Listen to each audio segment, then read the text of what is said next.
जी हाँ दोस्तों, तो क्या उपराष्ट्रपति चुनाव जीतने के लिए अमित शाह ने सांसदों को घर से उठवाया, बंगले पर कैद रखा। वीडियो आया बाहर तो मच गया बवाल। बहुत स्वागत है आप सभी का। आप देख रहे हैं द राजनीति का विशेष सेगमेंट खबर और विश्लेषण। मैं हूं जब्बार खान। दोस्तों, क्या उपराष्ट्रपति पद का चुनाव सरकार बनाने और सरकार गिराने से भी ज्यादा महत्वपूर्ण हो गया है कि इसके लिए करो या मरो की स्थिति है? आखिर उपराष्ट्रपति पद के इस चुनाव को लेकर के मोदी और शाह इतने ज्यादा महत्वाकांक्षी क्यों हो रहे हैं? आखिर उपराष्ट्रपति पद, जो कि राज्यसभा का सभापति भी होता है, क्या वो कुर्सी हाथ से ना जाए, संसद में एनडीए कमजोर ना हो, इसलिए सारा का सारा ताना बाना है? मगर क्या वाकई जो खबरें आ रही हैं कि अमित शाह ने अपने सांसदों को, एनडीए के सांसदों को उनके घेराबंदी के लिए उनको घर से उठवाया, गाड़ी भिजवा करके किसी मंत्री के बंगले पर रखा और फिर वहां से संसद भिजवाया? क्या वाकई ये बातें सही हैं? विस्तार से आपको सब कुछ बताते हैं दोस्तों, अंत तक बने रहें। अगले चंद मिनट में आपके सामने एक एक परतें खुलेंगी।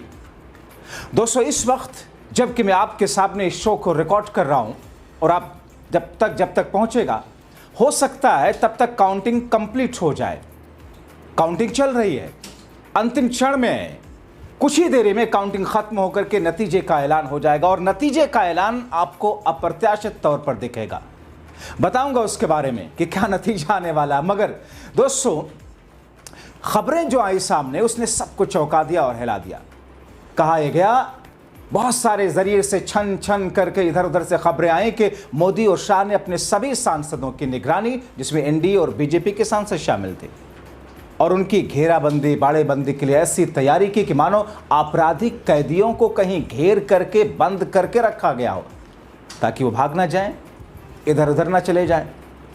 कहा गया कि एक हफ्ते पहले से, और ये खबर तो पक्की आपको हमने बताई भी थी कि एक हफ्ते पहले से मोदी शाह इन सभी सांसदों को खुद से फोन कर करके एकजुटता के साथ में एनडीए के प्रत्याशी, एनडीए उम्मीदवार के पक्ष में वोट करने के लिए उन्हें बाध्य किया था। रिक्वेस्ट, अपील या बात नहीं, बाध्य किया था। हालांकि आपको यह भी बताएं कि ऐसा करने के लिए आधिकारिक तौर पर पार्टियां व्हिप नहीं जारी कर सकती, न मजबूर कर सकते हैं अपने लोगों को, अपने नेताओं को, पार्टी के मुखिया भी। फिर भी मोदी शाह ने एड़ी चोटी का जोर लगाया ताकि कोई बिखरे ना। दोस्तों, ये सिचुएशन ऐसी हो गई थी मोदी शाह के लिए अपने एनडीए और बीजेपी के सांसदों को संभाल करके रखना जैसे मेढक को तराजू पर तौलना।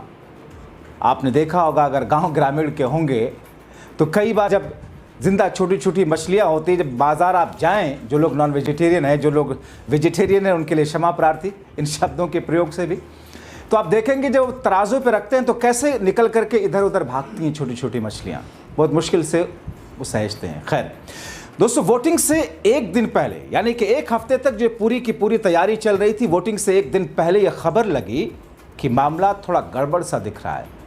सांसद दाएं बाएं करते हुए दिख रहे हैं, क्योंकि दोस्तों सरकार के पास में इंटेलिजेंस, खुफिया एजेंसी, सारी जानकारी, सारी मजबूती होती है। अब सूत्र बता रहे हैं कि जैसे ही आला कमान को इस बात की भनक हुई कि मामला सेट नहीं हो पाया पूर्ण तौर पर, पहले तो साधारण तौर पर अपने बीजेपी और एनडीए के सभी सांसदों को मैसेज कन्वे कराया गया कि वोटिंग के दिन, यानी कि 9 सितंबर को सुबह सभी एक साथ एक जगह पर नाश्ता करेंगे। और कहा यह गया कि पहले उनको जगह भी नहीं बताई गई। जगह कब बताएगी? देर रात, यानी कि करीब करीब बीते 18-20 घंटे पहले, कि हमारे एक मंत्री के यहाँ इंतज़ाम रहेगा नाश्ते का, खाने का, और वहाँ से सब लोग इकट्ठा होकर के संसद में जाकर के वोट करेंगे। अब दोस्तों, जो तैयारी की गई उसमें जिस तरीके से घर से उठवाने की बात कही जा रही, वो क्या आपको वो भी बताते हैं। मगर उससे पहले बताएं कि तैयारियां कितनी सटीक की गई थी कि अपने सांसदों को जो जोन वाइज मोदी और शाह ने, भारतीय जनता पार्टी के आलाकमान ने बांटा था। 10 ब्लॉक में सांसदों को बांटा गया था। इन सांसदों को दिल्ली में निगरानी करने और जो है वोटिंग सुनिश्चित कराने की जिम्मेदारी सीनियर मंत्रियों को दी गई। जैसे दक्षिण भारत से आने वाले बीजेपी सांसदों के ब्लॉक के नेतृत्व की जिम्मेदारी केंद्रीय मंत्री प्रहलाद जोशी को दी गई। उत्तर भारत के सांसदों को पीयूष गोयल उनकी देखरेख, उनकी बाड़ेबंदी करते हुए उनके ऊपर जिम्मेदारी दी गई। शिवराज सिंह चौहान, मनोहर लाल खट्टर, अर्जुन राम मेघवाल के अलावा 5 और नेताओं को ये जिम्मेदारी दी गई कि साहब ये आपकी जिम्मेदारी है कि इन सांसदों को किसी तरीके से सुरक्षित, किसी तरीके से एकजुट और किसी तरीके से हाजिर होकर के वोट सुनिश्चित करने की जिम्मेदारी आपकी है। अमित शाह आप देखते होंगे शुरू से जब आए तो जब देश के अंदर देश की मीडिया उनको चाणक्य कहने जाने लगी तो उन्होंने क्या कुछ तकनीक अपनाई थी। पन्ना प्रमुख देश की राजनीति में, चुनावी राजनीति में, चुनावी मैनेजमेंट में पहले कभी नहीं सुना गया था, लेकिन अमित शाह का यह माइक्रो मैनेजमेंट चुनाव के दौरान रहता है, चाहे वो विधानसभा के हों या फिर लोकसभा के। पन्ना प्रमुख हुआ उन्होंने 2014 से बनाना शुरू किया, यानी कि वोटर लिस्ट की एक पन्ने का एक प्रमुख किसी शख्स को बना दिया। यानी कि आप शहर के हों, गांव में हों, एक गली में अगर एक पन्ने पर मान लीजिए 50 लोगों के नाम है, तो उस 50 लोगों में से एक शख्स को जिम्मेदारी दी कि इन 50 लोगों को अपने पक्ष में सबको लाने के लिए और उनकी वोट को कास्ट होने तक सुनिश्चित करने के लिए जिम्मेदारी आपकी है, और उनके साथ में एक पूरी टीम लगा दी। वही स्थिति इस उपराष्ट्रपति के चुनाव में भी किया गया। अब दोस्तों, हालांकि जब सभी लोगों को वहां बुलाया गया तो बहुत सारे लोग वहां पर आने में असहजता दिखाने लगे, लेकिन सबसे पहले मैं तस्वीरें दिखा देता हूं कि लोग पहुंचे वहां पर, जो वीडियो सामने आया। इन तस्वीरों को देखिए। पूर्व केंद्रीय मंत्री, बीजेपी के चुनावी राज्य बिहार के नेता रविशंकर प्रसाद के जरिए दी गई तस्वीरें।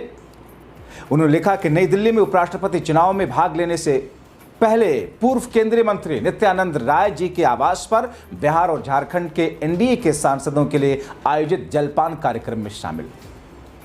इन तस्वीरों में आप देखिए, बाकायदा टेंट लगाया गया है, वहां पर टेबल सजे हैं, मानो किसी शादी का कार्यक्रम हो या कुछ इस तरीके का हो।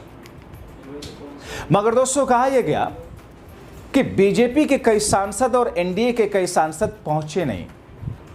यह हैरान करने वाली बात थी। और फिर उन सांसदों के बारे में जानकारी हासिल करनी शुरू की गई। उनको कॉल जाना शुरू हुआ, जिसमें से कुछ आए और कुछ नहीं भी आए, कहीं इधर उधर फंसे होने का हवाला देकर नहीं पहुंचे। जिसके बाद में जो खबरें हैं दोस्तों, वो और चौंकाती हैं। सूत्रों से आई जानकारी के मुताबिक चिंतित शाह ने इशारा दिया और फिर क्या हुआ, एनडीए और बीजेपी के बचे हुए सांसद जो नहीं पहुंचे थे, उनके घर पर बाकायदा गाड़ियां भेजी जाने लगी। अब दोस्तों, सांसद हैं या मंत्री हैं, सबके पास अपनी गाड़ी, सिक्योरिटी, काफिला तो होता है। बावजूद इसके उनके यहां पर गाड़ियां भेजी जाने लगी ताकि उनको लाया जा सके। मगर उसमें से कुछ घर पर मिले, कुछ घर पर नहीं मिले। दोस्तों, अब जो आगे आपको बताने जा रहा हूं, आपको और शौक आएगा। बाकायदा कई सांसदों को कुछ दूसरे मंत्री नेताओं के यहां बुला करके बिठा दिया गया, उनको वहां से जाने नहीं दिया गया, ऐसी भी खबरें आती रहीं। और फिर वहीं से उनको संसद ले जाया गया। यह तैयारी बाकायदा भारतीय जनता पार्टी की तरफ से की गई। मगर दोस्तों, अब बारी थी दूसरे खेल की। उपराष्ट्रपति चुनाव का जो भी नतीजा आपके सामने आ रहा है, जो भी नंबर एनडीए और इंडिया गठबंधन के पक्ष में जा रहे हैं, आ रहे हैं, मगर यह साफ तौर पर दिख गया कि मोदी शाह की राजनीतिक तौर पर जो पकड़ थी वो कितनी ढीली है।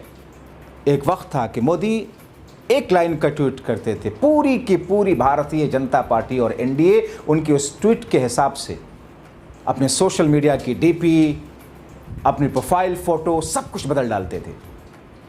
उनके एक हुंकार पर पूरा एनडीए और बीजेपी कुनबा मानो दौड़ा चला आता था। मगर आज हालात ये हैं कि घेराबंदी करनी पड़ रही है, बाड़ीबंदी करनी पड़ी, और इसके पीछे एक रीज़न है। क्योंकि दोस्तों, तीसरा टेन्योर है मोदी और शाह का। इस तीसरे टेन्योर तक, यानी कि 11 वर्षों में जो कुछ बीजेपी के शुरुआत में तो सब कुछ अच्छा लगा, मोदी और शाह के नाम पर हर कोई जीत गया, जिसको टिकट मिला वही जीत गया।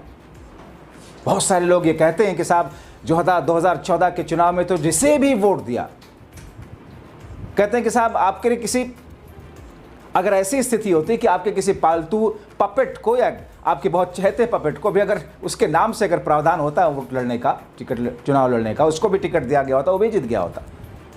तो उस वक्त तो सब कुछ एकदम चरण वंदना करते हुए दिख रहे थे। मगर 2019 के लोकसभा चुनाव के नतीजे के बाद से जो स्थितियां आई एक बार सरकार चलाने के बाद में, तो एनडीए और बीजेपी के अंदर भी नाराजगियां उत्पन्न होने लगी आलाकमान के खिलाफ। बुनियाद वहां पड़नी शुरू हुई।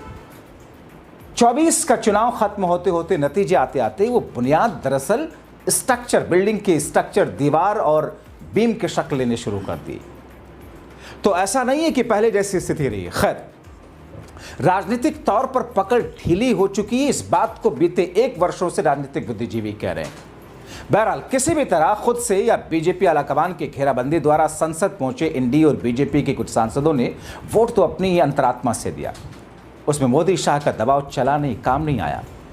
अब दोस्तों, भले ही नतीजा जैसा भी रहा, उनके अनुकूल रहा या विरोधियों के अनुकूल रहा, मगर दोस्तों अब क्या राजनीति में ये इस तरह आ गया है कि अभी तक आपने देखा कि सरकार बनाने और गिराने के लिए कैसे शाह पर बीजेपी के ऑपरेशन लोटस के द्वारा खेल करने के आरोप लगते थे। विधायकों, सांसदों को तोड़ना, सरकार गिराना, सरकार बनाना, सरकारें गिराई गई, सरकारें बनाई गई, मगर उपराष्ट्रपति के चुनाव के लिए भी अपने ही सांसदों की बाड़ीबंदी, घेराबंदी करने की जरूरत क्यों पड़ी?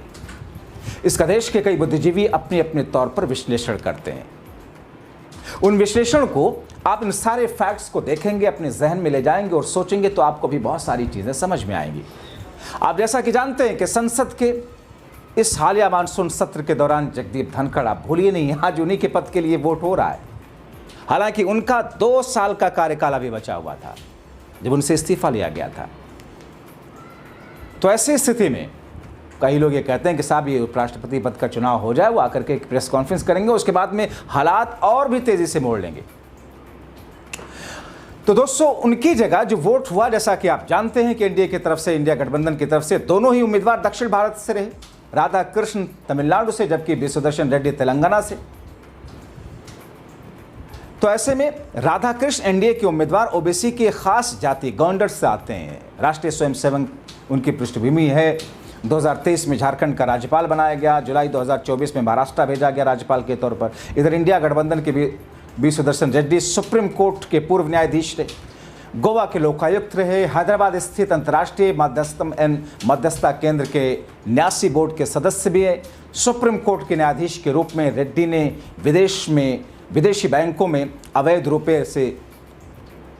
से जो रखे गए थे काले धन, बेहिसाब धन, उसको वापस लाने के लिए, सभी कदम उठाने के लिए एक विशेष जांच एसआईटी के गठन का भी आदेश दिया था सुप्रीम कोर्ट के जस्टिस रहते हुए।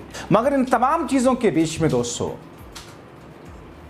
उपराष्ट्रपति पद के चुनाव को जीतने के लिए क्या इस स्तर पर जो कि खबरें आई हैं, अगर वाकई ऐसा है तो ये जाना बीजेपी आला कमान का क्या दर्शाता है?